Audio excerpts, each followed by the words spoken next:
I just pray my love don't lie to me. Swing the iron like Samson, I can't let no hold a lie to me. I don't feel these rappers, all they lies is hypocrisy.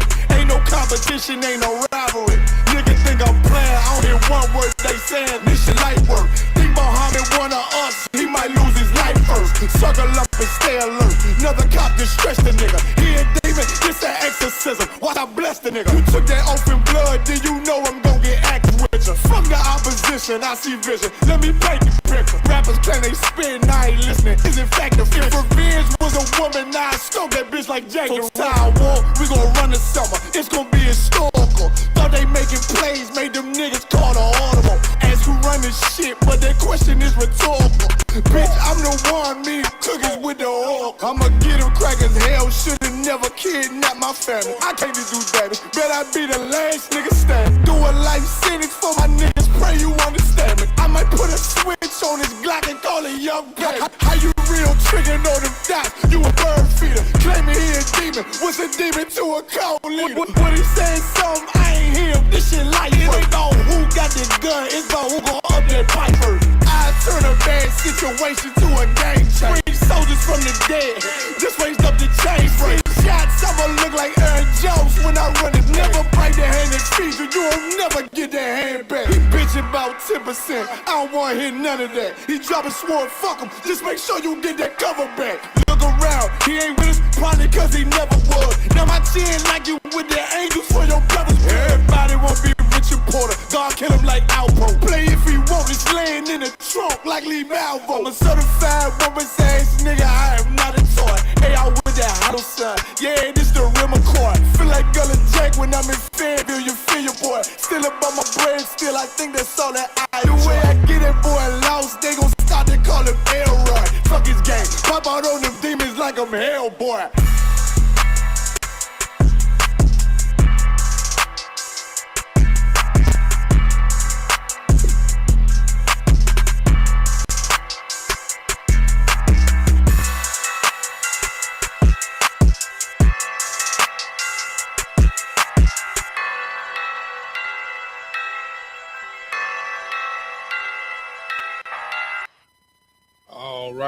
All right. Clap it up. All right, it's the Israelite School of Universal Practical Knowledge. Started out at 1 West 125th Street, Harlem, New York, under Commanding General YAHANNA. It is Monday, the history breakdown class, where we break it down line upon line, precept upon precept, here a little, there a little, using external references to back up and support internally what is inside of the Bible. We are going to pick up where we left off, finishing off who and what is the devil a part of. I think we're on the 11th part of the series, breaking down the difference between Satan, the devil, and Lucifer. Before we get started, if you're on YouTube, go ahead and like, share, comment, and subscribe. If you're on Facebook, go ahead and share the class if you could. If you are on Kick, go ahead and like the stream. And if you have any questions, go ahead and type them in the chat, right? And we will get to them amicably. And as your boy T.I. says, expeditiously. You know what I'm saying? Sapar, I think you said you had a question, right? What you got?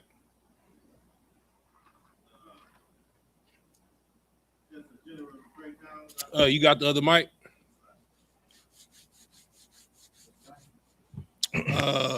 Satan, Satan, the devil, and Lucifer. I think it's part 11. Go ahead. So I get a general breakdown. I believe I got one before.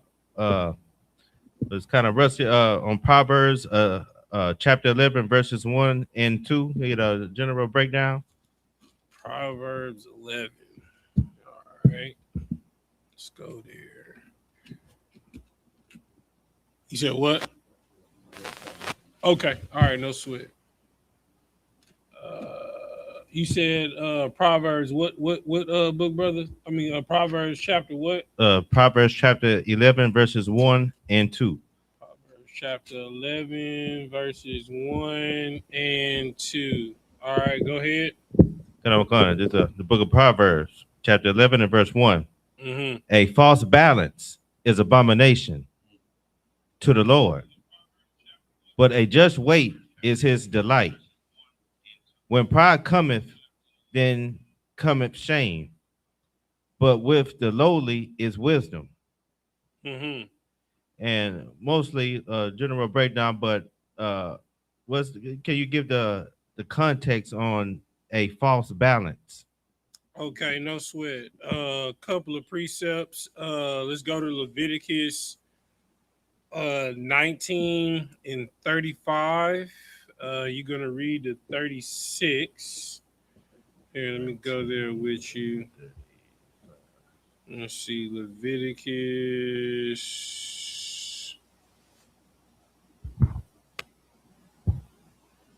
chapter 19. Let's see if that's exactly what I know. I know it's 35 and 36. Start at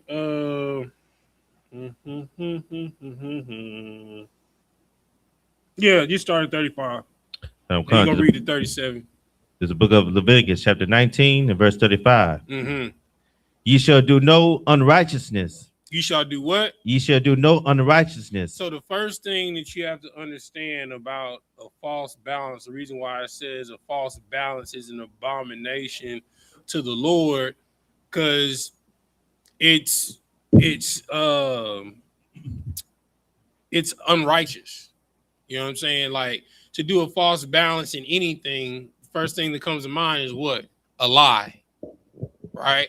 So it says, ye shall do no unrighteousness. Keep reading.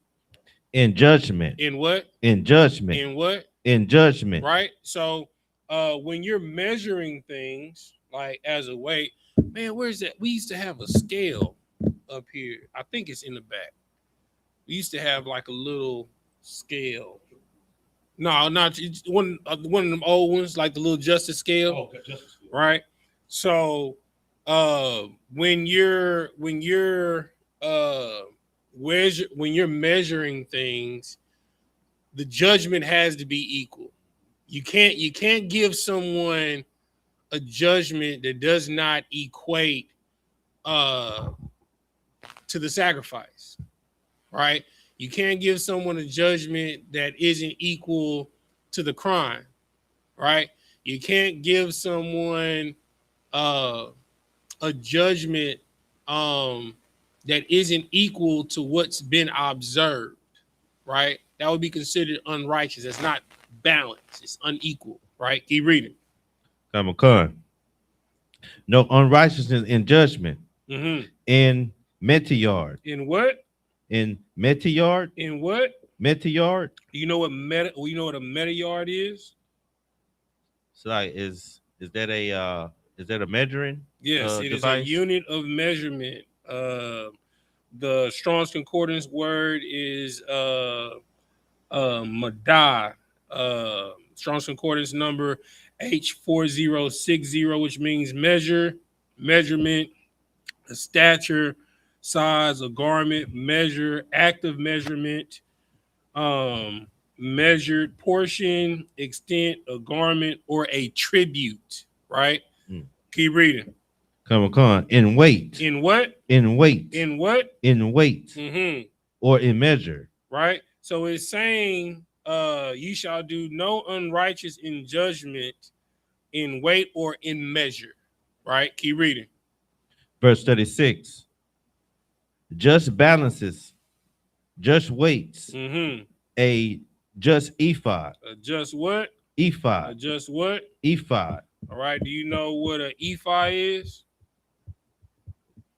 In the Hebrew, it's a pa or I.S.U.P.K. Strong's Concordance number H374. Do you know what an ephah is? Not to be confused with a ephod, which is a the breastplate of a Levitical priest, Right. but a ephah.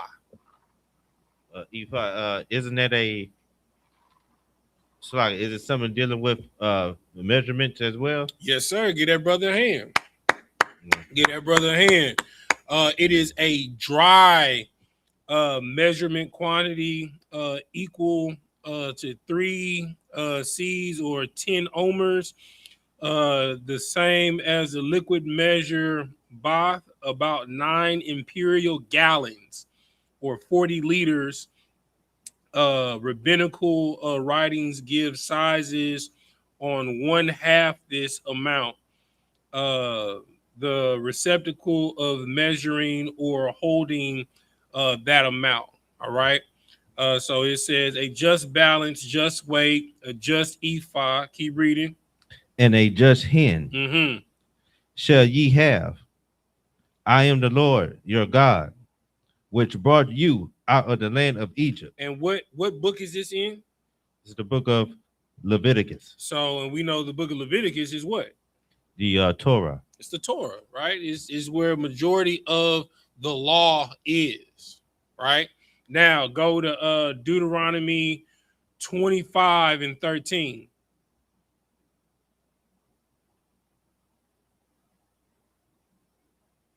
When you got it, go ahead and read it. According to the book of Deuteronomy, chapter 25 and verse 13. Thou shalt not have in thy bag diverse weights. What? Diverse weights. What? Diverse weights. Why does it say you shall not have in your bag diverse weights? It should be what? It should be standard, the standard weights. Like prime example. You ever roll dice? You ever play craps before? Okay. One y'all might be able to help, but one y'all you ever roll dice before? You ever play craps before? How can you tell when dice are loaded? When you pick them up, how can you tell when dice are loaded? Like loaded, like you. So we know if somebody got loaded dice, you know, every time they roll, they either come up. Yeah. I'm not sure. I mean, they usually fix them. Right. So if you rolling with loaded dice 9 times out of 10, and you roll dice on the regular, you know how dice feel in your hand. You know the common weight of dice in your hand. You got them wait. It feels off. It feels different, right? And when you throw those dice, and what most people that do fix dice games, what they'll do is they'll roll, and especially if it's their game, they'll have 2 different type of dice. You understand? That's the same color, right? But if you've been rolling them dice, when it's your turn to roll and you pick up them loaded die and you've been rolling all night, the weight gonna feel off in your hand, right? It's a diverse weight. So when you throw that dice, it's either gonna lean to roll a 7 or 11, or it's gonna lean to roll snake eyes to crap you out, right? So everything should be the same weight, right? It shouldn't be a diverse weight for corn, and a diverse and a different weight for barley, right? They should all be measured upon the same weight. Okay, for an ephah, you put that ephah on there, or half an ephah, and you just keep putting barley on there until it measures out with that weight, and whatever amount of barley or corn or wheat that is, that's how much you have to give for an ephah, right? That's just how it goes. But if you doing, say for instance, you got a weight up there that's half, this is really half an ephah, but you put a whole ephah, which is a gallon, right? And you got people putting stuff on there, and you got that gallon ephah mislabeled as a half an ephah, then you cheating. You trying to get more out of that person, you're being greedy, right? So the scriptures already said to have just weights in all measurement. And then we have it right here where it also is saying to not have diverse weights, right? Keep reading. Come. Verse 14. Thou shalt not have in thine house diverse measures, a great and a small. Verse 15. But thou shalt have a perfect. Have a what? But have a perfect. Have a what? A perfect and just weight. A perfect and just measure shall thou have, that thy days may be lengthened in the land which the Lord thy God giveth thee. Now, common sense would tell you, that sounds great, but the practical side of the scripture is the reason why it's saying that your days may be lengthened in the days of the Lord, the land of the Lord. What's gonna happen when somebody find out you cheat them out their money? What happens when you tell somebody that this is 14 karat gold and 10 karat VVS stones, and they find out that it's 10 karat gold and this is really 1 karat, and it's not even a VVS. You know what I'm saying? It's a SI diamond or what's the man-made diamond? It's a moissanite diamond. They charge you the rate of what 14 karat and what these 10 karat VVSs go for, and you pay 40 bands for it, and you find out that it's 10 karat and it's moissanite when you really should have paid maybe 3 bands for it. What you think gonna happen? It's gonna be a form of retaliation. Yeah, brother, your days is not gonna be long in the land of the Lord, brother. You know what I'm saying? Especially if you know the type of people that I know that be going up in Johnny Dane's spot, your day is not gonna be long upon this earth. I promise you that, brother. You know what I'm saying? Right. I'm gonna give you a couple more precepts. Go to Proverbs 20 and 10. So make sure you write all of these precepts down for unjust balance. Let me go there with your Proverbs chapter 20 and 10. And you're also going to drop down to verse 23, but start at verse 10. Well, start at verse 9. Verse 9. Come. This is the book of Proverbs, chapter 20 and verse 9. Who can say, I have made my heart clean? I am pure from my sin. Diverse weights and diverse measures, both of them are like abomination to the Lord. Even a child is known by his doings. Is known by his what? By his doings. By his what? By his doings. So it's likening the unjust weight or balance to your doings, to your works, right? So in everything, don't try and get over. Just do the right thing. Like I tell people all the time, I had a conversation with the sister that called for counsel on a business matter. You know what I'm saying? And the situation was, okay, I'm selling, my product for this amount, right? But the person that's purchasing my product, they're 3Xing my product and selling it in their stores. and she was like, you know, I don't like that. You know what I'm saying? I don't think that I should sell to him. I was like, what does it matter to you? Right.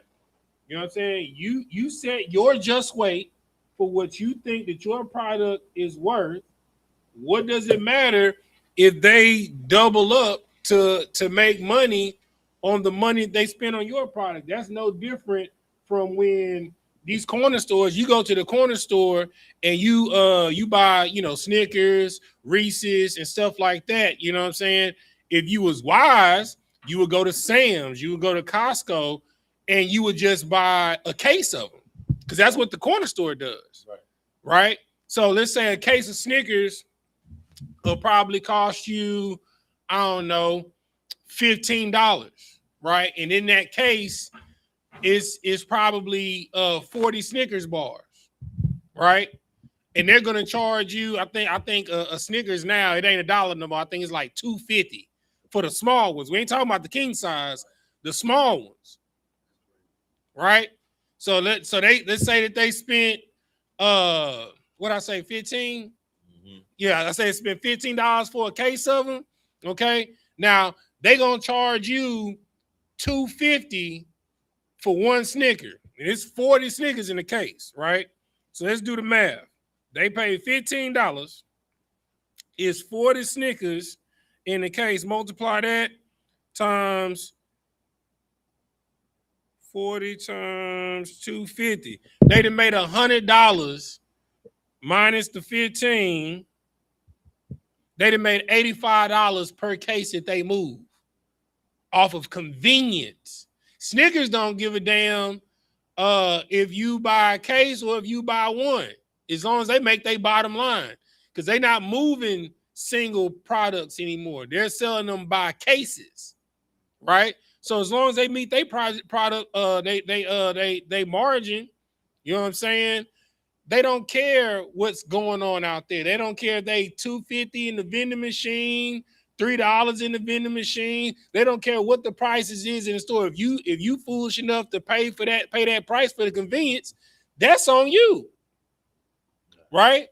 So that's what it's talking about, to be fair, right? To be just, to be righteous in all things. Don't worry about what somebody else is doing.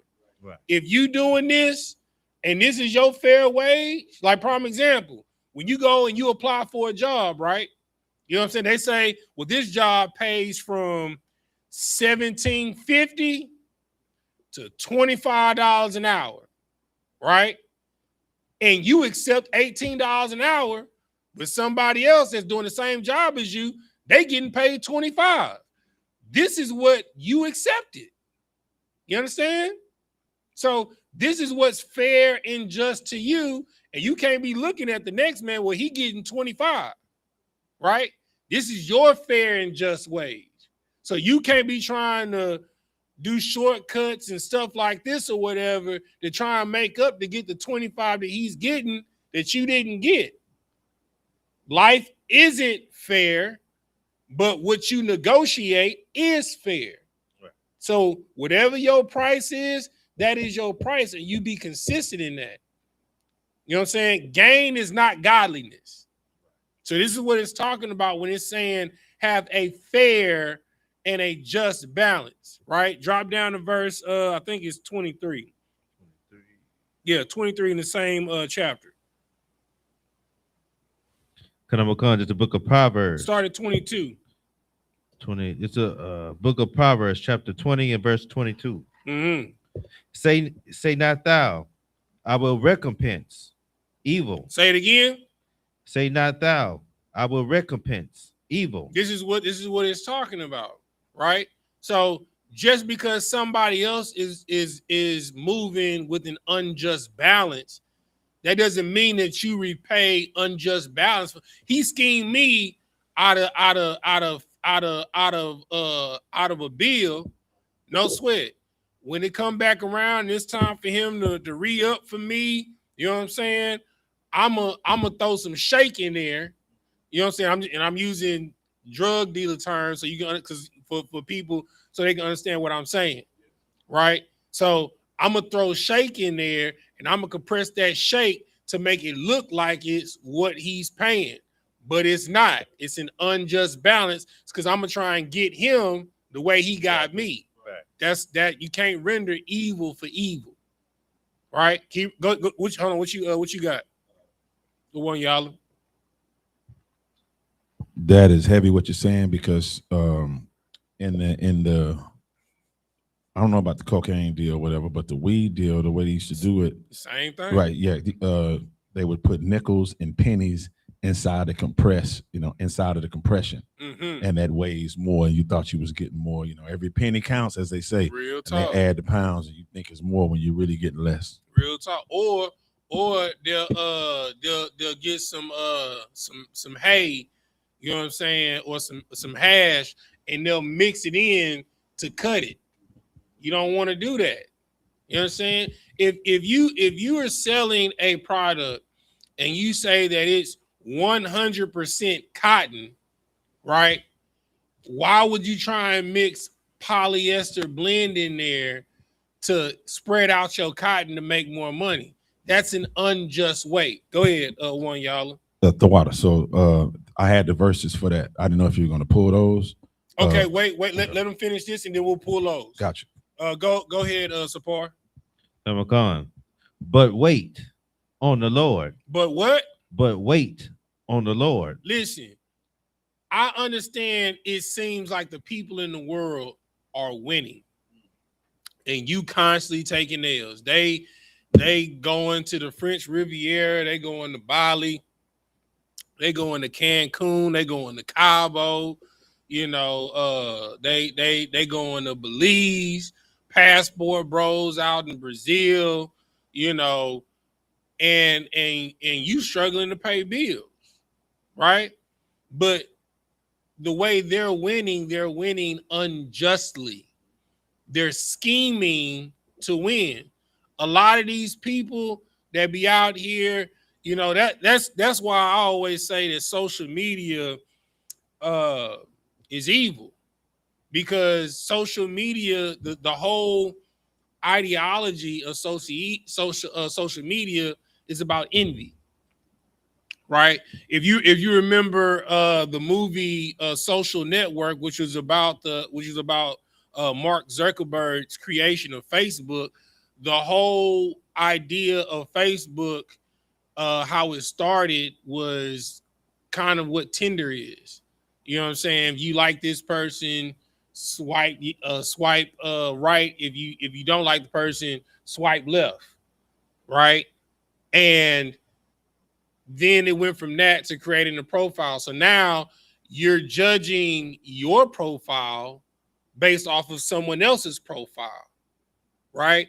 Instead of just creating your profile, letting your profile stand on what it stands. That's why you see so much copycat content out here. Oh, this person's going viral doing this type of content. I'm going to do this type of content. So there's no original content out there. Same thing in the music industry. Oh, they got this type of sound. Let me find out what producer did that sound. That's why Pharrell was so big. That's why Timbaland was so big, because they saw that this is the cookie cutter print or recipe for success. So I'm going to mimic that. So if everyone is mimicking evil recipes for success, that's okay. You wait on the Lord, right? Keep reading. Come, and he shall save thee. He shall do what? And he shall save thee. Verse 23. Diverse weights are an abomination unto the Lord. Scammers are an abomination to the Lord. Liars are an abomination to the Lord. Schemers are an abomination to the Lord. Backbiters are an abomination to the Lord. These are all people that are unjust weights that stack the deck against other people so that they can win, because if it was on a level playing field, they wouldn't have a chance. Right? That is why the oppressor is the devil that the Bible speaks of. Right? You about to say something, Sapar? Salaki, I wasn't gonna say so that means the whole nation of Edom is like that. You goddamn right. You goddamn right. You goddamn right. I'm gonna give you one more precept, and then one y'all got some precepts for you. Let's go to Micah. Chapter 6.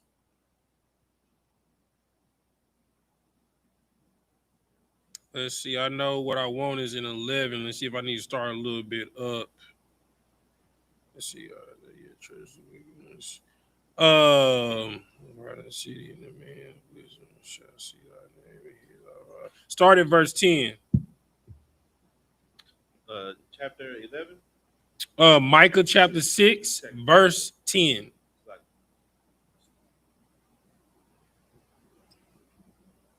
And if anybody has any questions, whether they're on topic or off topic, just type them in the chat and we'll get to them. Go ahead, Sapar. This is the book of Micah, chapter 6 and verse 10. Mm-hmm. Are there yet the treasures of wickedness Mm-hmm. in the house of the wicked, Mm-hmm. and the scant measure that is abomination? The what measure? The scant. The what? The scant. What does scant mean? It's like I never heard that term before. It sounds like a word you have heard before. Scant, skimp.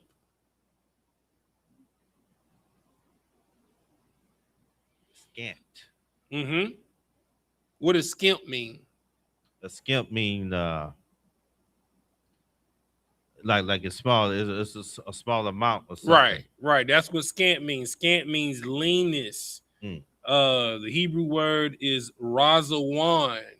Strong's Concordance number H7332, which means leanness, wasting, scantiness of measure, or wasting as of disease, right? So it says, are there yet the treasures of wickedness in the house of wickedness in scant? Keep reading. Measure that is abominable. Right. So they're making it seem like it's a lot, but it's really, really little. Right. They're making their money off of robbing people. They're telling people that it's this value, that it's the value of 14 karat, but it's fool's gold. Is it? Right?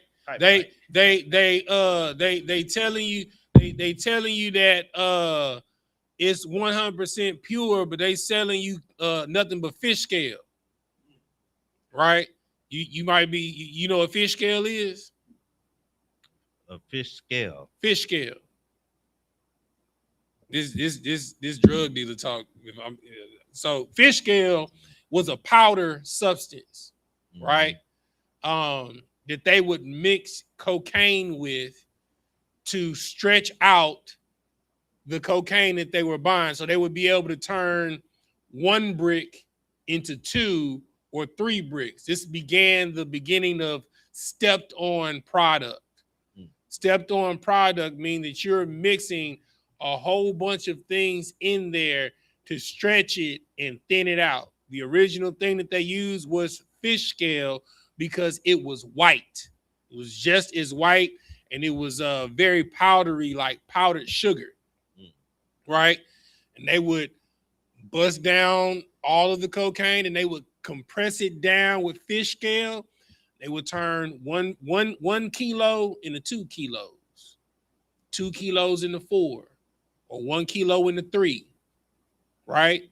So this is what the treasure of the house of wickedness is built on. It's built on scant.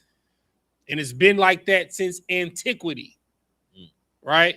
Everybody's trying to find a way to get more for little, right? Keep reading. Verse 11. Shall I count them pure with the wicked balances and with the bag of deceitful weights? Right. So how can I count them or how can I consider their product good when it's scant? When it's scant. It's barely enough. You know what I'm saying? It's like you trying to sell me. You telling me that you're gonna sell me an ounce of silver or gold, and I purchase it online. I purchase an ounce bar online, and you send me an ounce of silver or gold dust. Right? The minute I open that box, if I got the AC blowing and it blow, I don't got an ounce. Or if it wasn't packaged properly, you know, you can say, well, I sent an ounce of dust. I don't know what happened to it. Right? But I paid you for a bar. Right? That's called scant. Right? Keep reading. Come, verse 12. For the rich men thereof are full of violence. Are full of what? Are full of violence. Are full of what? Are full of violence. You want to know why they're full of violence? Because they're full of false balances. Because there would be no need for rich men to be violent towards one another if they were doing fair business. There's no need for us to be violent. What man is violent when he pays a fair wage for something? Actually, if he feels like he got a deal on something, he feels pretty good. Right. He feel like he won. He go home feeling like a king, feeling like a champion. Right. But the only reason why rich men are full of violence is because they're constantly scheming and plotting against one another with scant. Keep reading. Come. And the inhabitants thereof have spoken lies, and their tongue is deceitful in their mouth. Verse 13. Therefore, I will make thee sick in smiting thee. In smiting. It's like in smiting thee. In making thee desolate because of thy sin. Because of thy what? Because of thy sins. Now, before Awan, y'all pull these other precepts out that you should write down, because I know which ones he going to. You know what I'm saying? You know, you know the men that labor amongst thee, right? I want to share something, right? There are 4 things that are the downfall of all men: drugs, women, alcohol, and gambling. These are the 4 things that are the downfall of men. I'm going to say it again. Drugs, women, alcohol, and gambling. These things are all the downfall of men. And what's crazy about it is, in all 4 of these things, you get scant. You get scant in drugs. Violence is there. You get scant with women, because you can get a scanty woman, a woman that's extremely light. The actual scripture says for you not to marry a light woman. That's in the Bible. Right? Yeah. It's scant in liquor. All liquor is not created equally. A brother tried to give me some secrets earlier. You know what I'm saying? Salaki. But and then there is scant with gambling. Gambling is all about scanting, right? I don't care if you're doing DraftKings, you betting on the parlay. I don't care if what else? I don't care if you at the casino, you doing blackjack, you doing baccarat. I don't care if you doing craps. You know what I'm saying? I don't even care if you playing dominoes, if you playing spades. What is the rule of the casino? It's only one rule in the casino. Somebody tell me. Go ahead, Awan Yala. The casino always wins. The house always wins. Why does it say the house always wins? Somebody blow my mind. Go ahead, Sapar. Let me see if you can tie it in. Because the casino, the nature is scant. It's scant, brother. False balance. It's a false balance. They literally have machines programmed for a false balance. You know what I'm saying? They have machines like you'll be at the blackjack table. They have new machines at the blackjack table, the baccarat table, and like the poker tables. It'll have a machine with a computer behind you, and it'll tell you the percentages, right?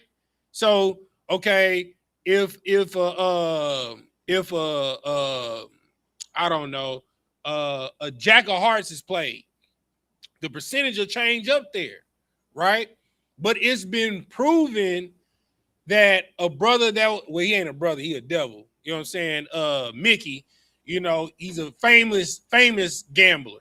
He was playing baccarat, and he played a hand, and he knows what the hand was, but the percentage didn't change up there, and he caught the house cheating, and they kicked him out of the casino, told him he can't come there and gamble anymore. It's because the house is built on an unjust balance. That is why it says that an unjust balance is an abomination to the Lord. If we gonna play, let's play head up. Go ahead. Oh, and right after you give your point, go ahead and drop them scriptures. Just real quick, and it's so unbalanced and so crooked because if you know, somebody visits, just happens just win because they won, they'll hold meetings and pull back the cameras. Oh yeah, to see if this person needs to be fired or not because they won, and they'll get on them and tell you if they win again, you could get fired. Oh yeah, you can't have too many winners. You know what I'm saying? You like, and then if you winning too much, right? They'll roll the cameras back and they'll beat you before you get to the cage, and they'll tell the cage not to pay you out. Right? Yeah. And then they'll ban you from the casino and won't give you your winnings, even though you won. Keep reading. Read what you got. This is Leviticus chapter 19, verse 19. Ye shall keep my statutes. Thou shalt not let thy cattle gender with a diverse kind. Say that one more time. Thou shalt not let thy cattle gender with a diverse kind. Why is that? Go ahead. Okay. No, yeah. Okay. So the question is, why does the scripture say that you will not let your cattle? Did it say mate with a diverse kind? What did it say? Let thy cattle gender with a diverse kind. So yeah, so mate with a diverse kind, right? So you're not gonna let your pit bull gender with a Labrador. Right. You're not gonna let your King Corso gender with a Rottweiler. Right. You understand? Because it's an unjust balance, right? That's why people that sell dogs, the first thing they ask for is, let me see that tongue. You telling me that's a pit bull? I don't look like no pit bull. You know what I'm saying? I see paperwork that say it's a pit bull, but that face don't look like it's all pit bull. Let me see that tongue. You know, and you come in there with, depending on what type of kennels you're dealing with. I know some kennels in the hood, you try and come in there with some false paperwork, and they see it's that tongue. Because, you know, when you dealing with, you know, upper echelon of dogs, you talking about 5,000-10,000. Like a Frenchie, a pure blood Frenchie is 5K. Right. You know what I'm saying? A King Corso, depending on the breed, is 10,000. Right? You come in there talking about it's a baby King Corso, but it's really a Great Dane, you might get shot. Because the first thing he's gonna do, he's gonna let me see that tongue. What line does it come from? He's gonna check his paws. You know, his paws look kind of small for it to be a King Corso, and it's a pup. Them paws supposed to be huge. Right? Someone who had a hand up. Go ahead, Sapar. And so, like, if I may say, it's kind of remind me, like, in this, like, the word skint was Laban and Jacob when they was trading the cattle with the ones with the spots, and the the cattle with no blemish? Was that kind of a scanty Oh situation? yeah. Laban was trying to get over on him because Laban knew as long as Jacob lived under his household, that his household would be blessed. Right. That's why after 7 years, because I mean, he's like, okay, you want my daughter, work for me for 7 years. During them 7 years, he noticed that his household flourished. Right. You know what I'm saying? That's why he slid Leah in there instead of Rachel. Right. You know what I'm saying? And he was like, what is this? What have you done to me? You've given me a woman that I did not work for. Give me my wife. And he's like, well, it is not our custom to give the younger before the older. But here, take your wife as well. You just gonna work 7 more years for me for free. That's called being scant. That is an unjust balance. And the Lord cursed Laban for it because right before Jacob was about to leave, Laban's son was saying that all of our wealth is with Jacob because the flock that he gave, the speckled flock, started giving birth to pure blood flock. Right. Then he separated the pure bloods from the speckled in his flock, and he started mating them. And his flock grew greater than Laban's flock. Right. Which is why when Jacob left, he pursued him. Because like his son said, he took all the wealth of his house with him. The house didn't win. But that's what happens. That's why it said when we read in Proverbs to wait on the Lord. He knows that your supervisor is messing over you at your job. Right. You know what I'm saying? He knows that your partner and your friends is stealing from you. But just wait on the Lord. Because what he will do for you at the time he's going to do it for you, he's going to separate you from them. Because sometimes those things have to happen so the evil or the man of sin is revealed. Right? So that's why he's saying that an unjust balance is an abomination to the Lord. You have some more on that, YAHANNA? Go ahead. Thou shalt not sow thy seed with mingled seed. With what? Mingled seed. Right? That's why you're not supposed to. That's why, and that goes all the way to us, not just with cattle, with us. Right. That's why he told us not to mix with no other nation. Right. Because it dwindles down the stock of Israel. Right. Right? You know, Arabs don't want to give their daughters to nobody that's not of their culture, not of their land, not of their nation. Right. East Indians don't want to give their daughters and their sons to nobody that's not of their culture, not of their land, not of their nation. The Chinese, the Japanese don't want to give not only to not nobody that's of their land, of their culture, of their nation, they don't want to give their daughters or their sons to someone that's beneath their stature. We're the only people that say it don't matter who you love. That's bullshit. Right. Right. You understand? Right. Your status in life is directly equivalent to who you love. Right. It has always been that way. That's why back in the 60s and in the 50s and in the 70s, they had a term that's called marrying up. Right. You understand? So that your line won't experience the poverty that you went to. So your parents would sacrifice, scrape pennies to send you to, well, we wouldn't call them, we didn't have Ivy League schools, you know what I'm saying? We had tier 1 schools, so that would be Brown, Fisk, Howard, you understand, where they had the Boule, you know what I'm saying? And the creme de la creme of our culture, you understand, they would scrape and sacrifice to send you to a tier 1 school. Right. So you'd have a shot at marrying up. That's where the term keeping up with the Joneses came from. Right. Right? Okay. You got some more on that? Yeah, I went to Deuteronomy chapter 22, verse 11, because for saying the same thing. Very misunderstood verse. Thou shalt not wear a garment of diverse sorts. as of woolen and linen together. That's it.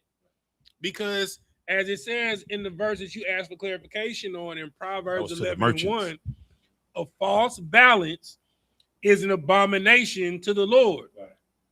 But a just weight is a delight. Don't tell me it's 100% cotton and it's 70% cotton and 20% polyester. You understand? It don't even feel the same. It feels different. It feels cheap.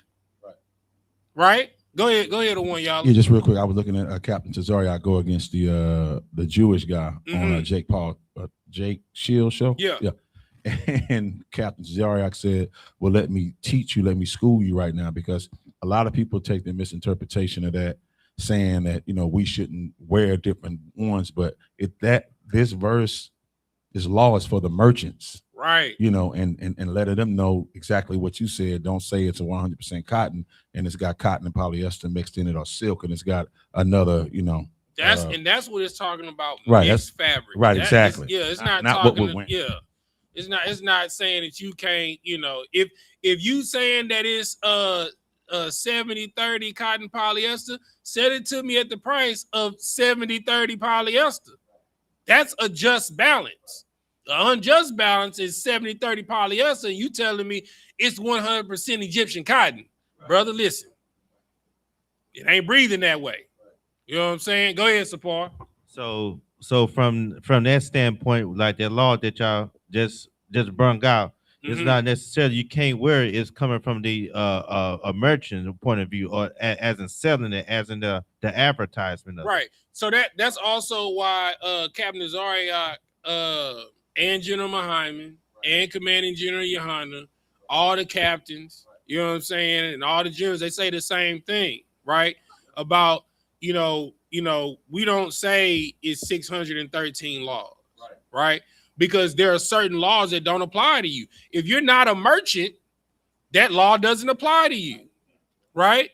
Like this sister, she's not unclean when seed flows out of her, because seed doesn't flow out of her. That law doesn't apply to her. You're not unclean for 7 days because of an issue of blood. You don't have an issue of blood. You don't have a monthly cycle. So that law doesn't apply to you, right? You're not unclean for 90 days if you have a girl, or a month if you have a boy, because you don't give birth. So that law doesn't apply to you, right? This is what we talk about, the spirit of the law. The Jewish man will have you say, we got to keep all 613 laws. Well, that's impossible if you're a man and that's a woman. That's impossible if you're not a farmer and I'm a farmer. There are laws that pertain to me that don't pertain to you. There are laws that if I'm a merchant that pertain to me that don't pertain to you. There's different laws for a heathen that dwells amongst us versus an Israelite. I can't sell you an animal that dies amongst itself, but I can do it to a heathen, right? Somebody that's not of our nation. Go ahead, one y'all. And just real quick, they have laws in Leviticus as far as like morality laws. You know, don't sleep with your father, your mother. You like, well, what if your auntie, your mother, your sister, they're not here no more? Like those laws don't apply. There's no way you can keep those. Right. You know, things like that. Right. Right. So these are things that take wisdom to understand. Right. So when it says a false balance is an abomination to the Lord, but a just weight is his delight, it's basically that is the merchant's way of saying love thy neighbor as thyself, or brotherhood is a weapon, right? And then verse 2, when it says, when pride cometh, then cometh shame, but with the lowly is wisdom. Going back to what we pulled in Proverbs 20, wait on the Lord. Huh? If they want to use scant for gain, because gain is not godliness. It's not saying if you're being blessed, it's not a blessing, but if you're using scant to ascertain gain, destruction is coming for you. You know what I'm saying? We read it. It said it in Leviticus. You know, it ain't gonna be safe for you out here in the land of the Lord. It says to deal justly with a just weight, so that it will be well for you in the land of the Lord. Because if you scheming, you willing to demon, you willing and dealing, somebody gonna come looking for you. Just like in a dope game, just like if somebody find out it's loaded craps in the crap game, in the dice game, in the hood. You know what I'm saying? Somebody find out that you selling fool's gold. Like I gave an example earlier, you charging me for 14 karat gold and 10 karat VVS stones, and you selling me 10 karat and 1 karat moissanite, and you charging me for 40,000, and I find out, brother. Yeah. It's gonna be some smoke in the city, bro. If I pay you 40,000 for something that's only worth 3,000, it's gonna be some smoke in the city. It's gonna be more than some furniture moving. That's why it says so that it would be well with you in the land of the Lord. That's why I said in Proverbs 20 that it is violence among the rich, because they're constantly dealing with one another in scant. Right? All right. So I hope that did that answer your question? Most High in Christ. All right. Anybody else got any other questions before we get into the lesson? I know Sis got a question. What you got? Okay, go ahead. What you got for me? It was more. It was about the allies. Mm-hmm. You remember that conversation? When you say allies, alliances. Okay. When you were talking about the alliances, I can wait to ask. No, this is what class is for. Okay. Yeah, come on with it. You remember that conversation? Remind me. My question was about white people being a dishonor. Okay. And you were speaking. Oh, we're talking about the vessel of honor, the vessel of dishonor. Okay, go ahead. Yeah, and then you were speaking about the consequences, and then them having alliances, and how the Hispanics were an alliance. I was asking you, were the Hispanics considered an alliance to the white people, to the Caucasian race? Okay. And you told me no. Mm-hmm. But I believe they were an alliance to the Caucasian race. Okay, explain. I believe that they were an alliance to the Caucasian race because, from my knowledge, working with them, you know, a lot of ladies and gentlemen that I worked with that were Hispanic and older Hispanics, like around like 80, late 80s, they would tell me that when you check the box to specify your ethnicity, they would check white. Okay. So that led me to believe that they were an alliance. Okay. Because if you would check another ethnicity, then that's what you are. Okay. Let me ask you a question. What box do Arab immigrants that have become nationalized as Americans, what box do they check? Other? No, they check white. They check white? They check white. What box do East Indian immigrants that become nationals, what box do they check for their ethnicity? They check white as well? They check white as well. But that's not, I would think they would check other. But I'm just telling you what they check. But that's not too bizarre for them to check white. Well, it's a reason why they check white. White is not a ethnicity. White is a status, right? Sapar or one y'all, if you could look up black in the Black's Law Dictionary. If you could just type in black in the Black's Law Dictionary, and also one of you type in white in the Black's Law Dictionary. Black is a status. White is a status. It's not about your skin color. It's about diction and terms and legalese, because everything that is done, every person that is nationalized in America is nationalized based off a bond or certificate, right? That's why when you're born, you get a birth certificate. It's a bond to be traded. When you become nationalized as an immigrant, you get a certificate of nationalization in America, because you're going to be a bond to be traded. One of y'all got it? Black's Law Dictionary. Yeah. Yeah, Give me the 4th edition. Yeah, give me that. Give me that.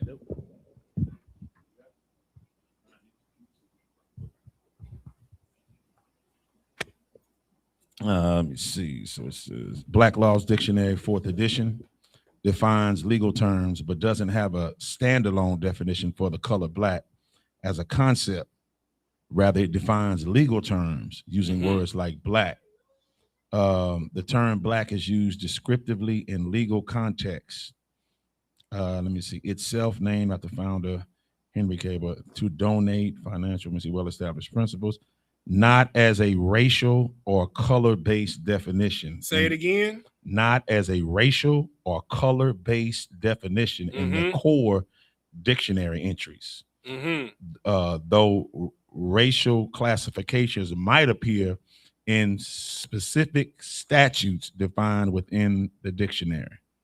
Okay, that's not what I'm looking for. Hold on, let me see if I have it saved in my phone. I might have the screenshot. Say, what you got, Sapar? There's no single universal, but all right. Let's see what that says.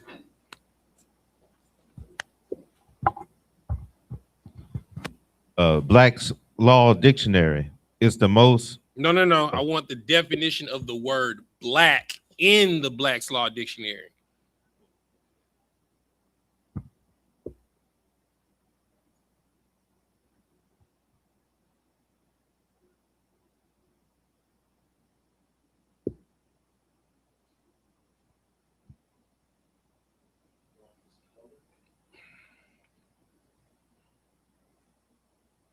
Let me go to images. It might just... Officer Tazadat. Go ahead, sis. What I'm trying to say is, what I'm trying to add to it is, if it's okay for Hispanics to discriminate, segregate amongst the Black community, the Israelite community, and be forgiven and accepted, why is it not okay for other ethnicities to not? So when you say forgiven, what that's an excellent question, right? Okay, so when you say they're allowed to be forgiven, what is forgiveness for? What is forgiveness? So like, okay, so we're talking about forgiveness, and of course we're talking about from a biblical standpoint, right? So forgiveness, when you ask for forgiveness from God, what are you asking forgiveness from God from? I'm sorry? I'm not understanding. Okay. To need forgiveness means you would have had to do what? To commit a sin? To commit a sin, right? Do you know what sin is according to the Bible? I don't. You want to somebody give me that in 1 Peter? Give me the definition of sin. I think it's what, 1 Peter 3:8? Unlawful action against another. That's very close. That's very close. We're gonna give you the actual biblical definition. Is it what is it? 1 Peter what? 3.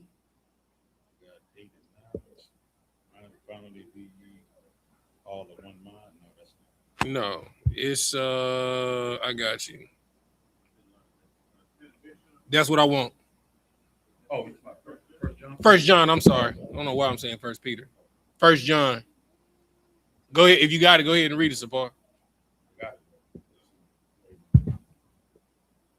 1 John chapter 3, verse 4.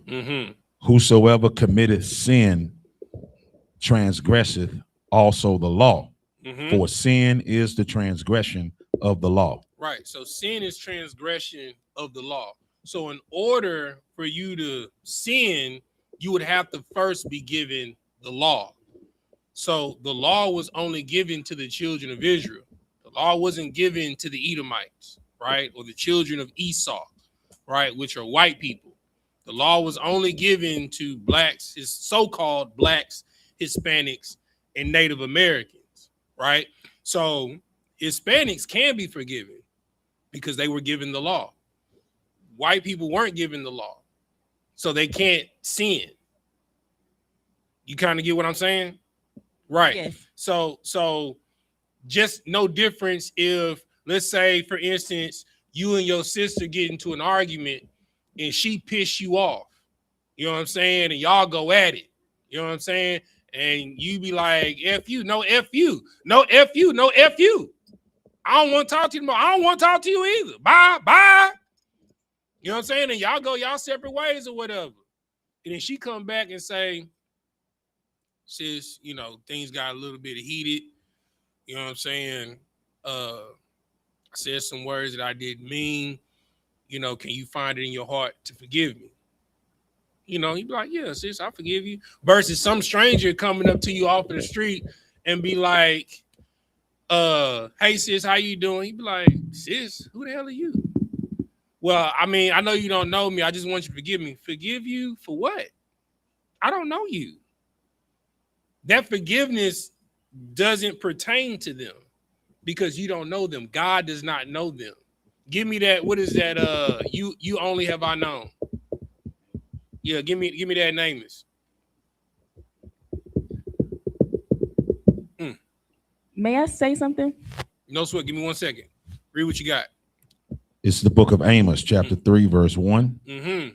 Hear the word that the Lord hath spoken against you, O children of Israel. Oh, who? O children of Israel. Oh, who? O children of Israel. Not Esau, not Canaan, not Japheth, not Ammon, not Moab, you know what I'm saying? Not the Greeks, not the Romans. O children of Israel. Read. Against the whole family. Against who? The whole family. So that's so-called blacks, Hispanics, and Native Americans. Read. Which I brought up from the land of Egypt, saying, verse 2, you only have I known. Say it again. You only have I known. One more time. You only have I known of all the families of the earth. Therefore, I will punish you for all your iniquities. That's why it's a commonality in the condition of blacks, Hispanics, and Native Americans across the world. The neighborhood conditions. Remember, I told you the same way it is in Chicago is the same way it is in the Caribbean. The same way it is in the Caribbean is the same way it is in Miami. It's the same way it is in the UK. Because it's built like that by design. It's the same way like that on the reservations. Because we're the same people. We are not political. We are POWs. We are prisoners of war. That's why you're not allowed to speak your native tongue. That's why you don't know who you really are. Because Mexicans is a name that was given to them by the Spaniards. Right. You understand? Like the language that they speak, is Spanish. That comes from Spain. Right? Our brothers in Brazil, they speak Portuguese. They're not from Portugal. Right. You speak English. You're not from England. You speak the language of your oppressor because you're in slavery. They're literally in the same condition that we're in. They don't speak their national tongue. They speak the tongue of their oppressor, and their oppressor is white. Doesn't matter if you're in Mexico, the Spaniards are white. Doesn't matter if you're in Brazil, the Portuguese are white. It doesn't matter if you're in America, the English are white. It doesn't matter if you're in the Caribbean, right? Because their patois, right, is a mix of English and Dutch. You know what I'm saying? Both of them are white. It doesn't matter If you're in Haiti, they speak Creole because their oppressor was the French. They're white. We have all been enslaved under one family because we're the same family. We've been enslaved under different tribes of the same family. And the same way that you were, like the example that I gave, that you were angry at your sister because y'all are in disagreements and y'all getting arguments, the same way that blacks and Hispanics are at odds in our own hood because we're in the same neighborhood. Because I grew up here in Houston, right? So I grew up over there in Brownsville South, which is on the cusp of Mo City, right there where Brownsville South, Ridgemont 4 is, Chasewood and all of that is Mayfair Park. It's in the same area. That's where all the Hispanics live. Majority of my friends growing up in elementary school, a lot of them were Hispanic. Hell, me and Amathia, we this in the school here in Houston. I've known this since the 3rd grade. It's my childhood best friend. We were a trio. You know what I'm saying? The other person was Brian Lopez, right? Which is our partner. We was like this all the way up until 8th grade. And then me and Amathia, we went to Willow Ridge High School. Brian went to Elkins. Because he wasn't around his boys, he started hanging around white people. And he started adopting their ideology. Then one day we was hanging with him. He brought this white boy around that was racist. And he took his side in the argument. We cut him off. But that's still our brother. We still love him. His mama still called me to this day. I know his family like this. That's still my people. And if he called me, I still call him. I still love him. But just because me and my brother have a disagreement, sometimes you got to cut your family off for them to learn their lesson. But just like the prodigal son, once they learn their lesson, they come to you and ask you for forgiveness. Do you turn your back to them? No. Because just like your sister, that's your family. They going through the literal same thing that we're going through. And now the roles is reversed with the ICE situation. They got slave catchers going after our people, ICE agents. And it is for us to come to their defense like they came for ours when we were running away from slavery. The Native Americans and the Hispanics saved us. That's why it's a lot of people in Mexico that look just like you. Because there was a freedman town there. There's also a Seminole village there of freed slaves.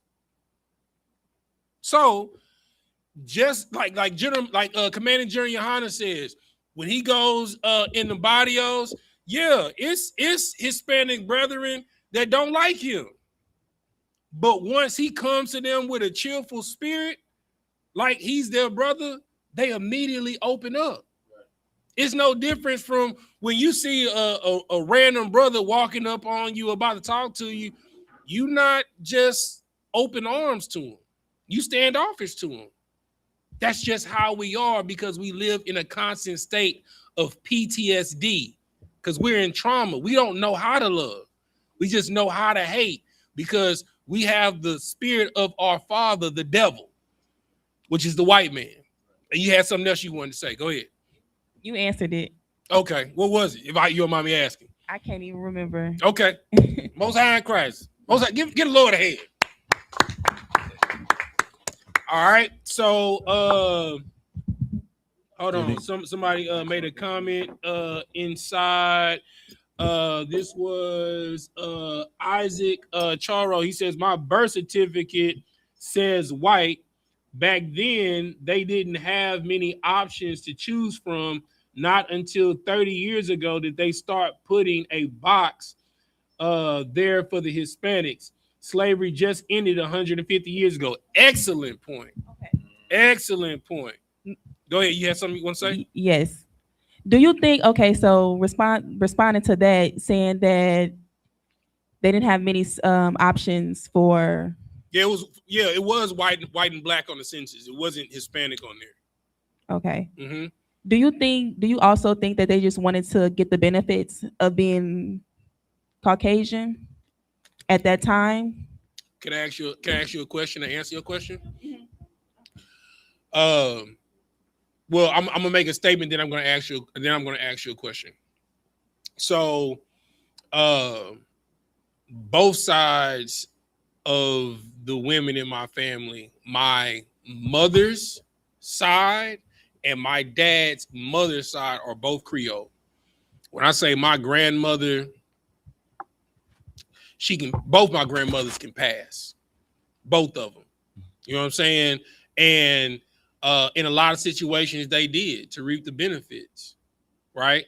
So if in order for my children to have a better way of life, and I can get away with looking a certain way so that they can benefit from it, and I don't know any better, but I know the best thing to do is for me to provide for my family, would you do it? No. You wouldn't do it. No.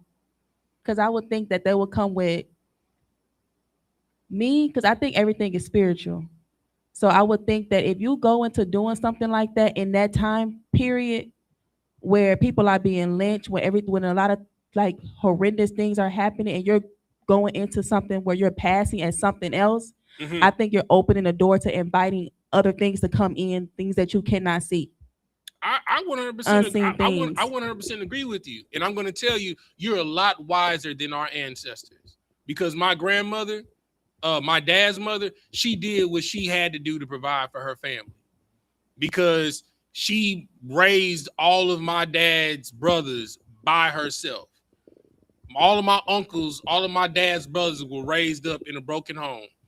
In section of twos, Straw in LA had a father. You know what I'm saying? And my dad and his brother, Uncle Emmett, they had a different father. You understand? And she did what she did to take care of her kids, right? And a lot of our family members in Louisiana that are Creole that can pass for white did the exact same thing. They passed for white. They had a whole movie about a little girl that thought she was white and went to a white elementary school, and she knew her mother was a black slave woman. And when her mother came to visit her in elementary school, she acted like that wasn't her mother, because she wanted the benefit of being white. A lot of our people have done that. Yeah. It's because, like the scripture says, they have a zeal, is just not according to knowledge. Right? Because Israel, as the scripture says, is a speckled bird. We come in many shades. We come as fair as that damn light to as dark as this table. You understand? We are a speckled bird, right? But we're all on the same feathers of the same bird, Israel, right?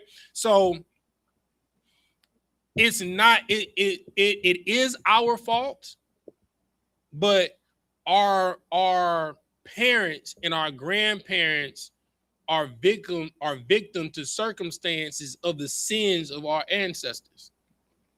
Our knowledge was stripped from us because of our sin. And just like back then, you had the aristocracy, which was the Pharisees and Sadducees. They wanted to go along and get along with the Greeks and the Romans so that they could have a better way of life, since the temple was destroyed, Jerusalem was sacked, we didn't have a homeland again, so that they wanted to get in good with who is in power. No different from your Cardi B's, no different from your Jay-Z's, no different from your Beyonce's. You know what I'm saying?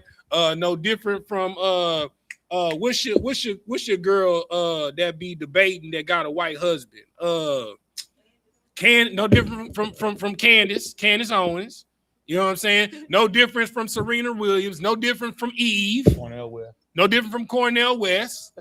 You know what I'm saying? No different from who else? Blake Griffin. You know what I'm saying? Blake Griffin is 2 generations of black men marrying white women to the point to where his child look white, but it's a black man. Right. His hair laid to the side. Ain't no kink in his hair, and he got blue eyes, but he a nigga. Right. But His father married a white woman, and Blake Griffin married a white woman, and his child looks white, but he's a black man, right? But it is because we have been destroyed. This is why we were not supposed to mix with them, because it would turn your heart from serving the Lord. And we're destroyed for it, right? Let's see, somebody else made a comment. Hold on. Dang, y'all been commenting. Hold on. All right, the same brother said, if you were an 8% black, you had to put black. Other than that, you were considered white. Yeah, that's at 3/5. Someone said the states, they encourage anyone black descent to not select black or African American. My father became a citizen in 1973 from Kingston. My maternal grandpa was from Haiti. Let's see. And then they kept typing. Let's see. They encouraged them to select anything but black, even when they are black. I have family from Haiti and Jamaica, and they are as black as night. And they encourage them to select anything other than black, because black is not a race or an ethnicity. It is a status, right? White is a status, and it comes with privileges, right? And people that are immigrants that migrate to America, they teach them this. There's also why they show them. One of my closest friends in college, O.C. Olasanya, you know what I'm saying? He is a Hamite, but that's my partner. He took care of me when I was homeless in college. When I was writing my thesis my senior year in college, I slept on the sofa. I call him brother to this day, even though we from different nations, because he looked out for me. He took care of me. You know what I'm saying? Now, are all of them like that? No. You know what I'm saying? But he told me when he came over here, he got a student visa to come to America. His first time coming to America was going to Southern University. And he had a culture shock, because what they portrayed to him when he was going through his citizen classes of what black people are and what he experienced at Southern was completely different. They visualize us as thugs, hoes, prostitutes, and drug addicts. That is a depiction they put of us around the world. So when people come here, they don't do business with us, right? And you just saw the sister just told you. You know what I'm saying? Her family, they from Jamaica and Haiti, and they black as the night is black as this table. And they encourage them to select anything nationalization other than black. They would rather you pick other and then type in what you are than put black. Because black is a status. Black is a it is a slave code. And I wish I could find my I thought I had my screenshots. You found it for the Black's Law?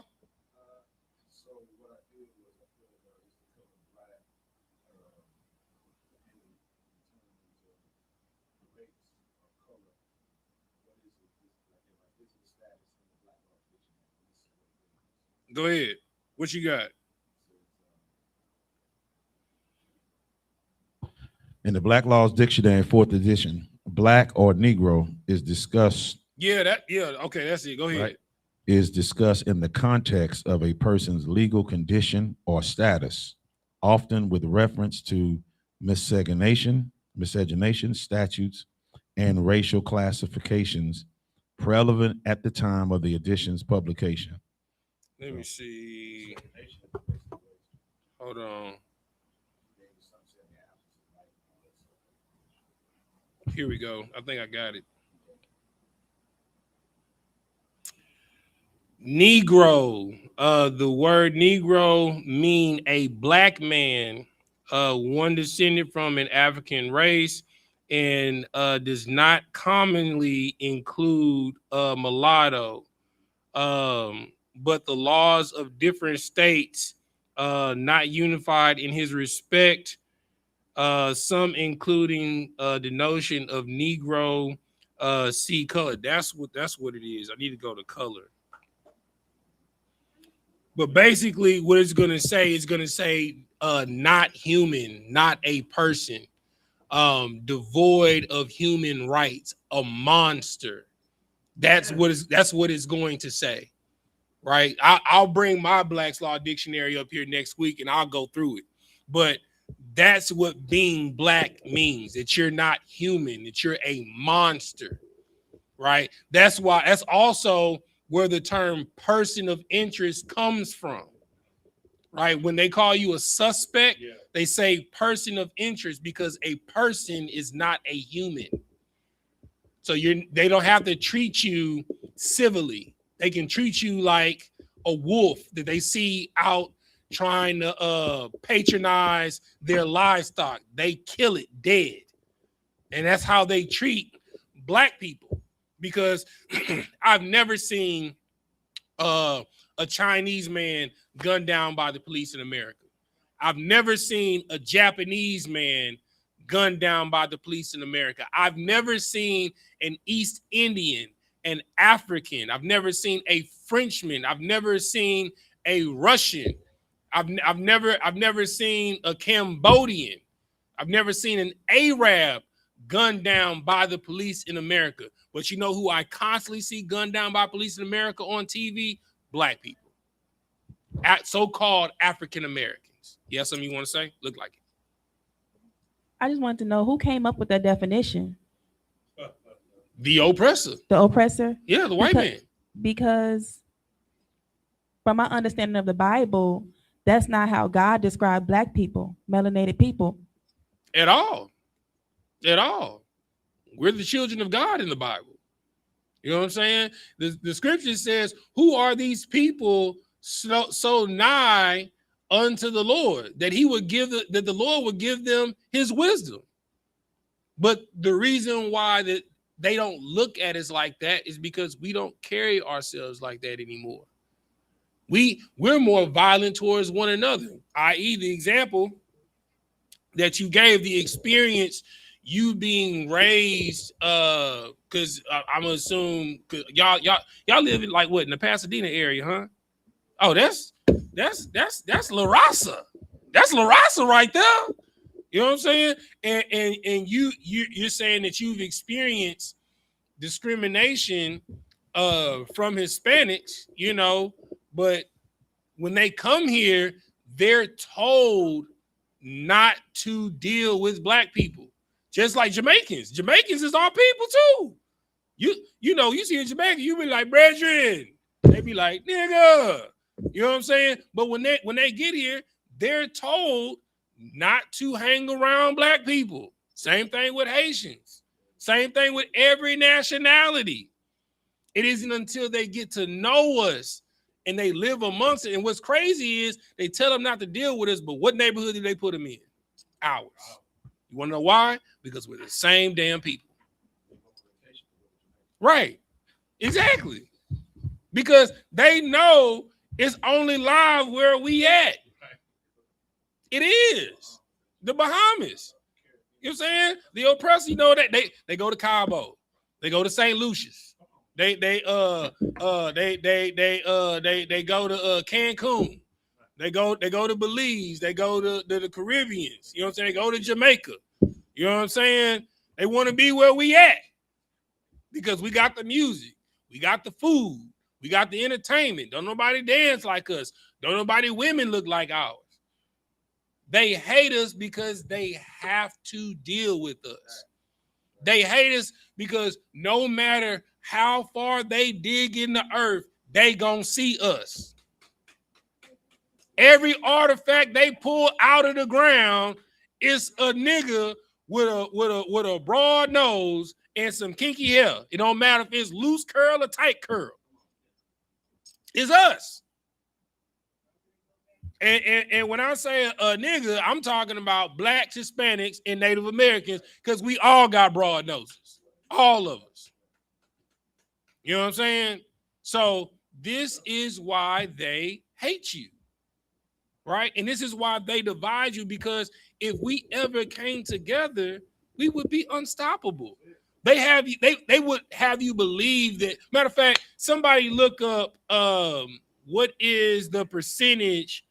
I need a combination of these percentages. Somebody give me the percentage of black people in America. I want that percentage.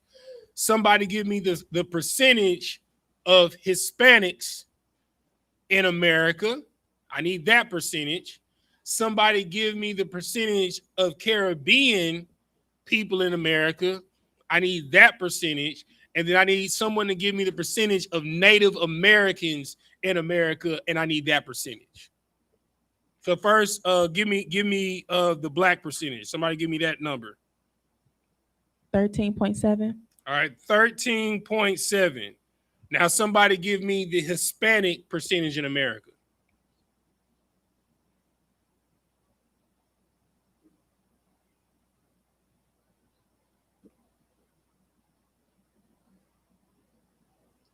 Whoever got it.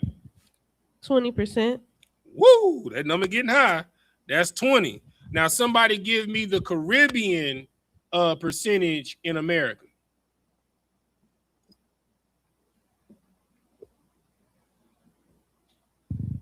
$10. Okay, so that's 10. Now somebody give me the Native American percentage in America. 12.5. Ask me what percentage of that is of America. That is 56.2% of America. That's us. Now somebody give me the percentage of white people in America. Somebody look that up.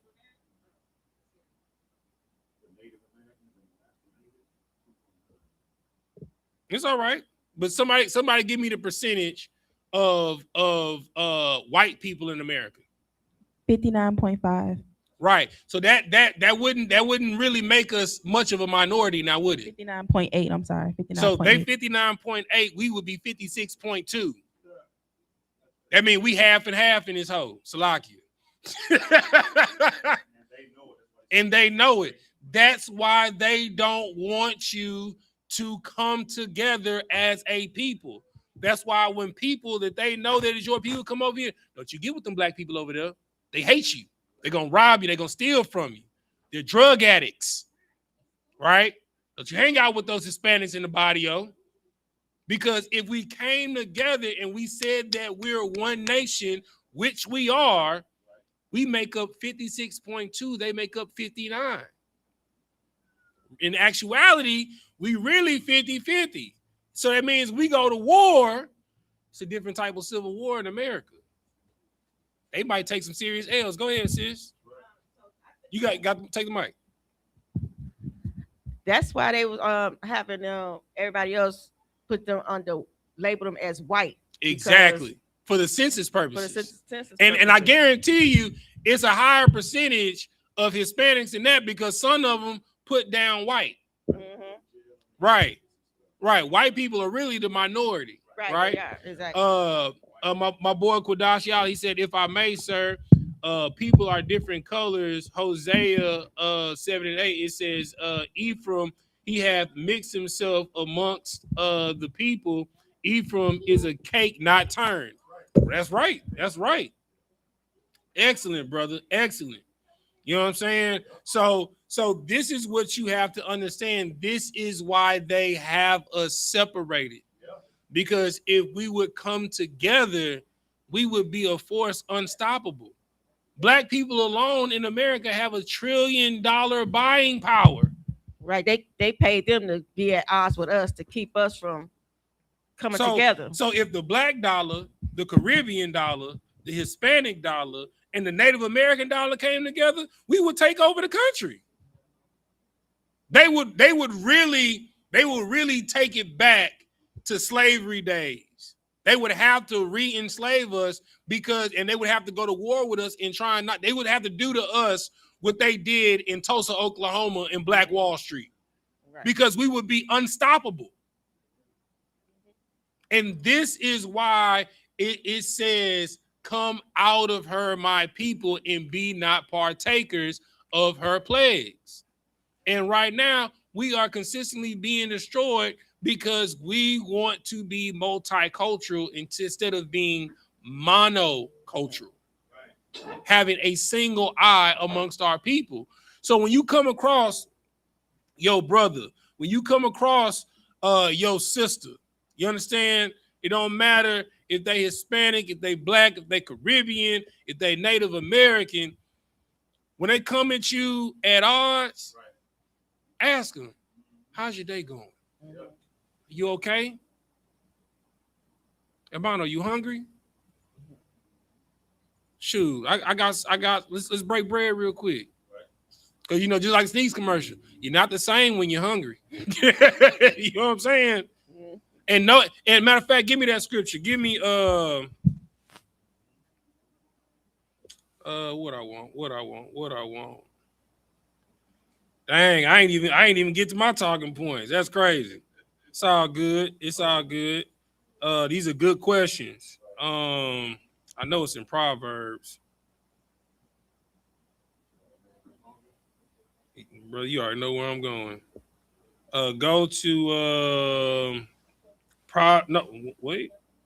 Proverbs 25. And I think it's 25 and 21. Let me go there real quick. Proverbs 25. Yep, that's it. In Proverbs 25 and 21. This is Book of Proverbs, chapter 25, verse 21. It reads, if thine enemy be hungry, give him bread to eat. Say it again. If thine enemy be hungry, give him bread to eat.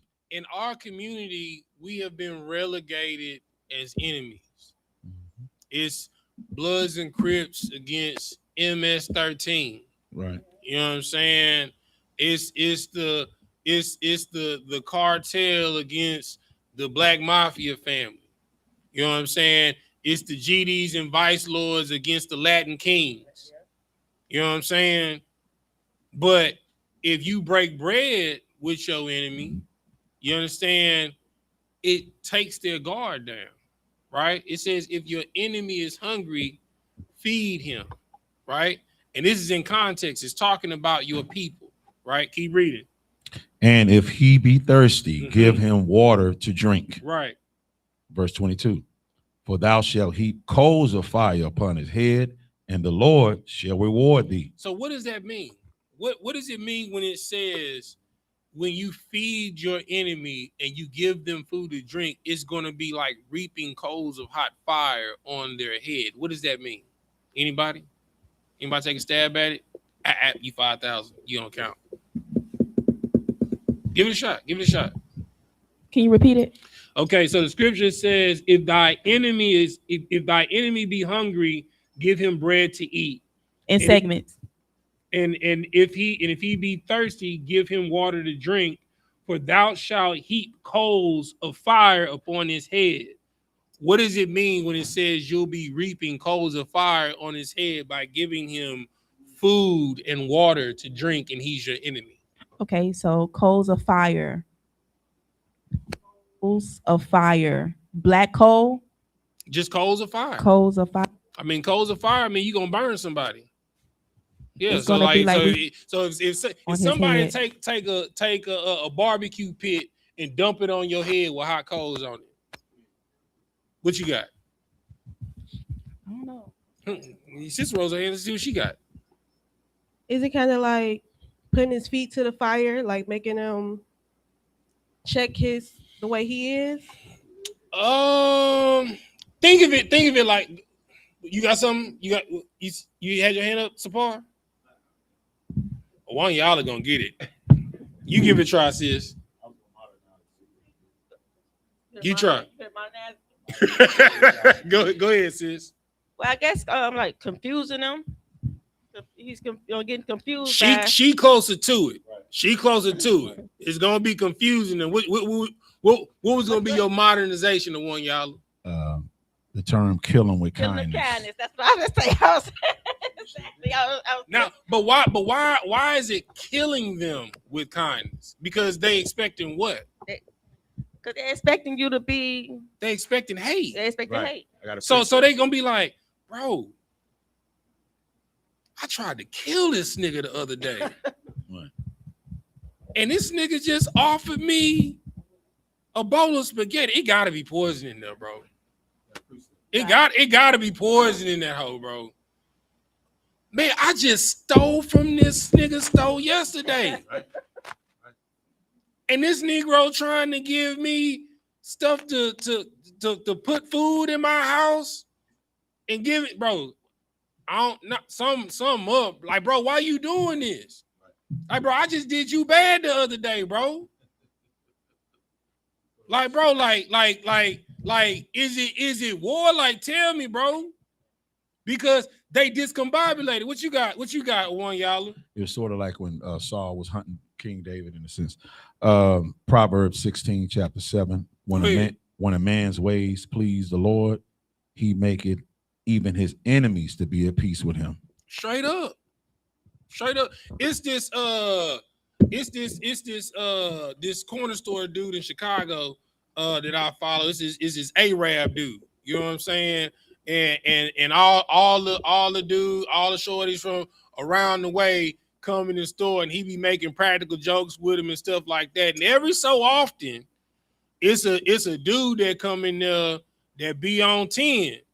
But because he shows so much love in the hood, whenever somebody coming in on 10, one of the niggas around the way stand up for him. Because when you do righteous things, even your enemies will be at peace with you. Because the people in the hood back him because he showed love to the hood. That's why drug dealers give away turkeys during Thanksgiving. Because even though all the sin and evil they do in the neighborhood, it's all washed away because on major holidays. On Thanksgiving, they give away turkeys. Christmas, they give away presents in the hood. And back to school, they give away backpacks and stuff like that, you know, with stuff in it for the kids. They have back to school things for them, even though they destroying the community. Right. But when the major events happen, all they remember, well, he gave my kids some Jordans for school. You know, he gave me some money so I can give my kids some presents for Christmas. I didn't have nothing to feed my family for Thanksgiving. He gave me a turkey. You know what I'm saying? It'll make even the people that you are destroying that really hate you be at peace with you. Right?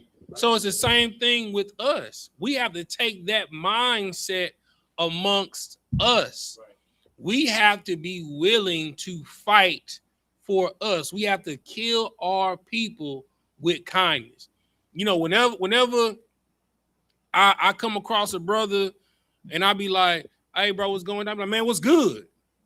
Be like, hey, bro, you straight?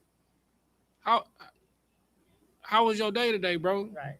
Man, why you asking me how my day was? I mean, bro, you seem pretty ag, bro. I mean, bro, it ain't none of your business. Like, no sweat. I go in the store. Hey, bro, I just I was in the store, man. They had a 6-piece special, bro. Shit, here yours. Have a good one, bro. Like, man, hey. He trying to weigh me down. I'm good, bro. I'll let you. Yeah, then next time I see him, hey, what's good, OG? Right. What's good, school? But it's that act of kindness, showing them that it's actually somebody out here that care about them, that's thinking about them, that considers them. Like, nigga, I know why you out here standing in front of the corner store on the corner, nigga. You either selling or you jugging. One or the other. Either or is because you in poverty. You know what I'm saying? You out here taking penitentiary chances because you don't have no opportunities or no one gave you an opportunity. That's why Christ said we are to be fishers of men. And that's how we got to be with each other. Hispanics fish blacks, blacks fish Hispanics, and we gonna fish the natives. Because all we have is each other. We are literally in the same condition. We are all prisoners of war. You don't have a land to go back to because it is seeded by corrupt regimes that are backed by political powers and principalities. That's why Trump is able to go in Venezuela and kidnap the president and his wife. That's crazy. Not only did he take the president, he took his wife. I want you to have company in Guantanamo Bay. While I'm torturing you, have somebody console you while I'm pulling out your fingernails and your toenails. Somebody console you after each time I waterboard you. To rub your back and say, it's okay, baby. You know, you got to be a cold SOB to not only kidnap a man, you kidnap a man and his wife, huh? Trump is a gangster. They call us thugs. Now that's a thug. He kidnapped the president of a country and his wife, and it's been broadcast all over the world. And the Colombian president said, this is an act of war. He told the Colombian president on Twitter, you next. He said it on Twitter. He told the Colombian president, you next. That's gangster. That is thuggery.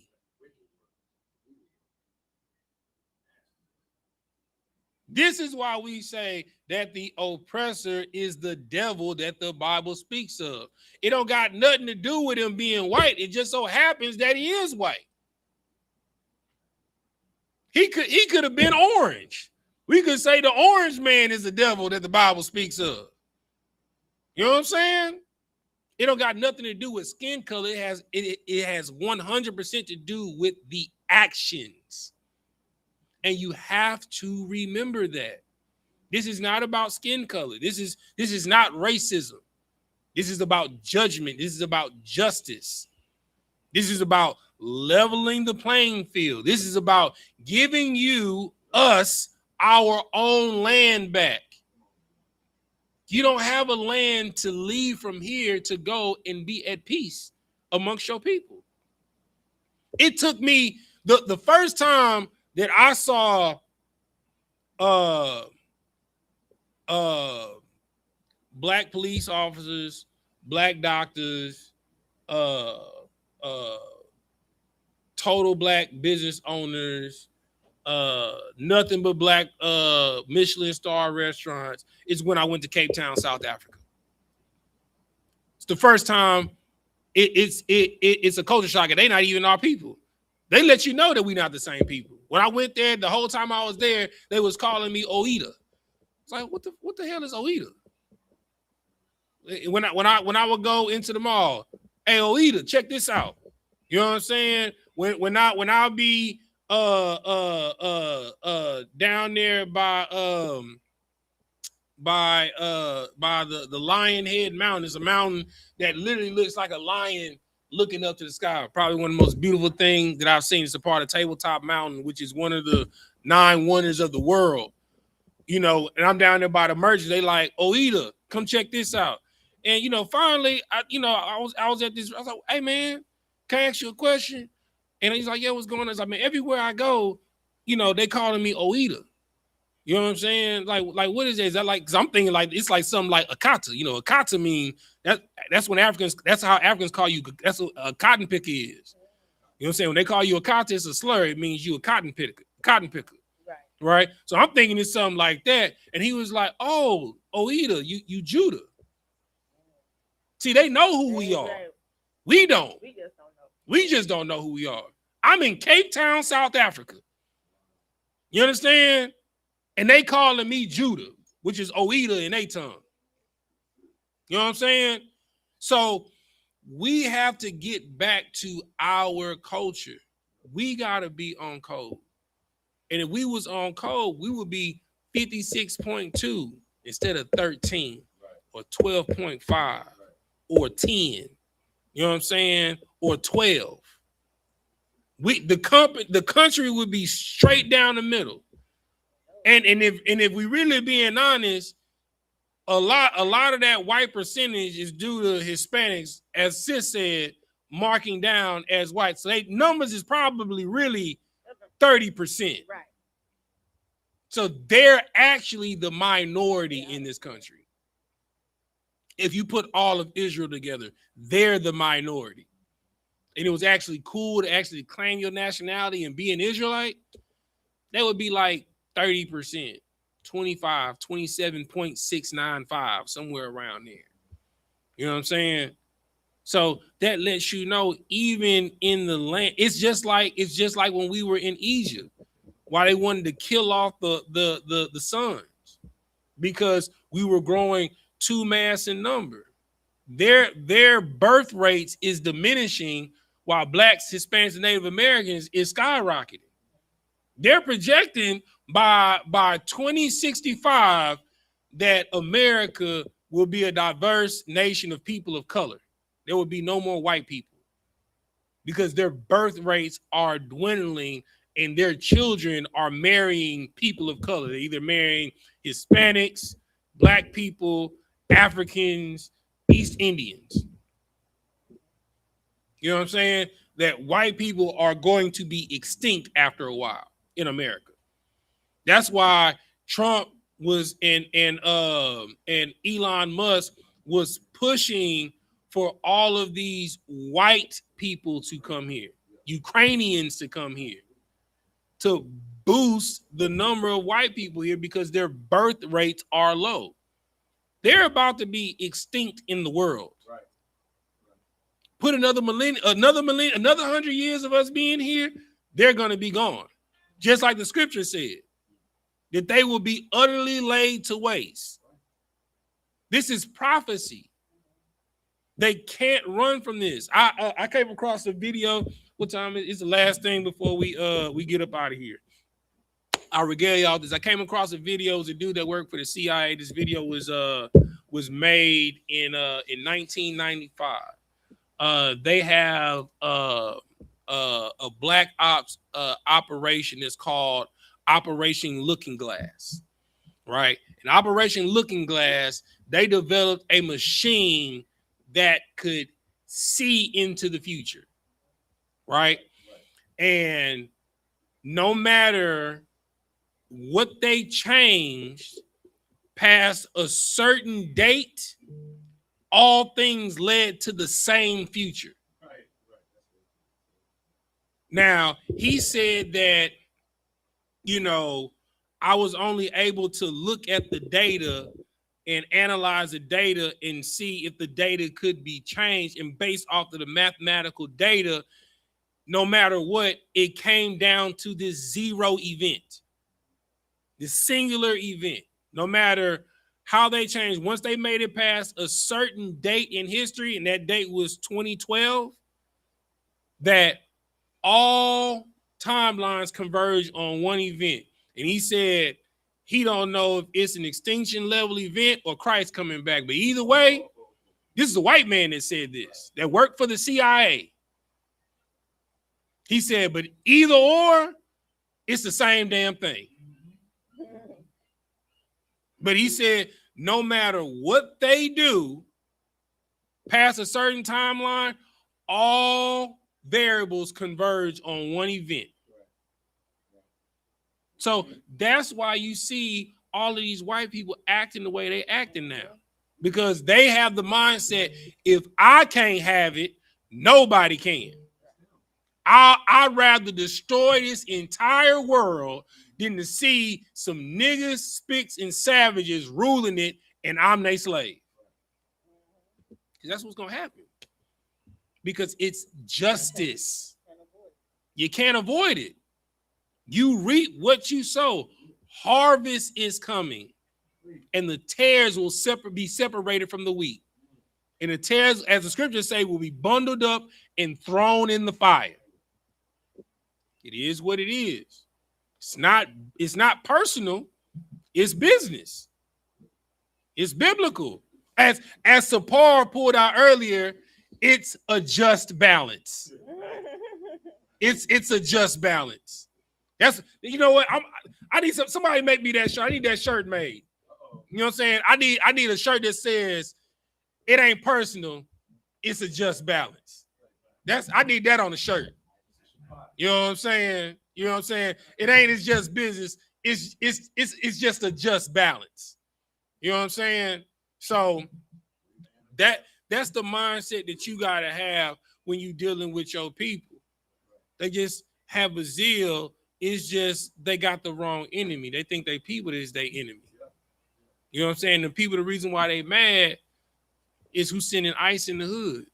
You know what I'm saying? But it's nothing more beautiful than seeing those videos when them ICE agents come in the hood and black people blocking them off. You know what I'm saying? Black people creating roadblocks with their cars. You know what I'm saying? My favorite one is when they was chasing a Hispanic dude. A brother got off his bike, held it to the side for the SA to take off on the bike, and they couldn't catch him. Right. That's how we gotta be, because that's how they were with us during slavery. We gotta be the strong defense for our brethren, our hermanos, our hermanas, our canalitos, our canals, our canales. You know what I'm saying? And it's orale de raza. You know what I'm saying? That's how we gotta be. You have to be the change that you want to see in the world. You want them to treat you different, treat them different. Bottom line. And it works every time. You know how it works? Because it works with your people when they got a bad attitude. You hungry? Let's go get some food. Whole attitude completely changed. You know what I'm saying? So with that, we're going to say Amajim, which means to stand. Sar, which means to turn. We're going to face east. We're going to do the Lord's Prayer first in Hebrew, then in English. Repeat after me. Abanawa, Shabbat Shemayah, Kodash, Hayah, Shemka, Yahweh, Malak with Ka, Taba'ah, Ratazayaka, Hayah, Aisha, Ba'aratazah, Kawa, Hayah, Bashamayah, Nathan Lanaw, Wacham, Call, Yawam, Wasalak now, Kabawak now, Kasalak now, Kabawak you now, Wala'ah, Tabia Ay now, Banasaya 1, Abal, Hawashai now, Mayan, Rai, Kaya, Laka, Hamalakwa, Waha Allah, Wahata Para, La Awalamyam, Aman. In the English, our Father, which art in heaven, hallowed be thy name. Yahweh, thy kingdom come. Thy will be done in earth as it is in heaven. Give us this day our daily bread, and forgive us our debts as we forgive our debtors. And lead us not into temptation, but deliver us from evil. For thine is the kingdom and the power and the glory forever. So be it. Sar, turn and face the front. Gonna give a courtesy salute to the brothers and to the sisters. In the visual, by the Shabbat, Majus, Rock, Yahweh Shem Yahweh Shah Brakatah, Yadi Matah, Sar, turn and face the sisters. In the visual, by the Shabbat, Majus, Rock, Yahweh Shem Yahweh Shem Yahweh Shah.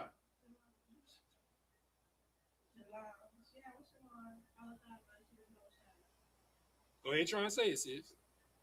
Shalom, shalom, Yahweh, Shemar,